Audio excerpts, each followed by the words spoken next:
এই যে ছোট মাছটা আরম্ভ করলাম। এটা হলো ছোট মাছের পাতুরি হবে।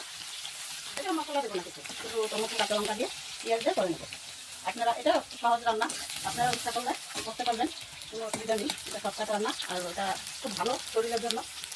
কারণ ছোটো মাছ তো, ছোটো মাছ সবাই খেতে পারে, বড় মাছটা সবাই খেতে পারে না। তাই এখানে নদী থেকে মেরে এনেছে, তাজা একদম তাজা, এখনই মেরে আনলো মাছটা। তো আমি এটা এখন শুধু পেঁয়াজ দিয়ে আর টমেটো দিয়ে করে নেবো। এখানে মাছটা খুব সুন্দর, নদীর মাছ এরকম মাছ তো সবসময় পাওয়া যায় না, আমাদের এখানে বাজারে আসলে অনেক দাম এটা। তারপরে তো আমি অন্য রান্না করেছি, দেখানো হয় না, সেটা এমনি বলেছি। আমি অল্প সময় কচু শাক করেছি, তারপরে যে কারকুল আলু ভাজা করেছি, তো কাতল মাছের ঝোল করেছি ডাটা আলু দিয়ে। কচু শাক কিন্তু আমি আজকে কাঁঠাল বিচি দিয়ে করেছি, নিরামিষ আইটেম, খুব সুন্দর এটা খেতে। এখন তো কাঁঠালের সিজন, তাই কাঁঠালের গুটি দিয়ে কচু শাক খেতে খুব ভালো, খুব টেস্টি হয় খেতে। এখন আমের সিজন, সবাই আম খাবে, কাঁঠাল খাবে, খুব ভালো। আপনারা কেমন আছেন বন্ধুরা? তো আমি এখন টমেটো আর কাঁচা লঙ্কা ফাটানো দিয়ে দিচ্ছি।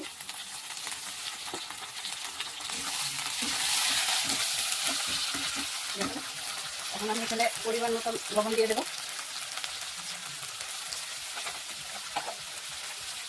হলুদটাও দিয়ে দিচ্ছি পরিমাণ মতন। এখানে একটু হলুদটা একটু বেশি লাগবে, কারণ মাছে হলুদ মাছে নেই তো, তারপরে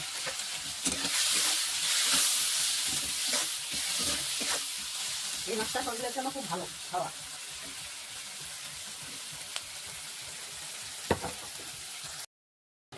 ওইটা এখন আমার পাতুরি হয়ে গেছে, দেখেন কি সুন্দর হয়েছে, কালারটাও খুব সুন্দর আসছে। আমি কিন্তু এখানে শুকনো লঙ্কার গুঁড়ো টুড়ো দিই, শুধু কাঁচা লঙ্কা আর পেঁয়াজ দিয়ে টমেটো দিয়ে করেছি।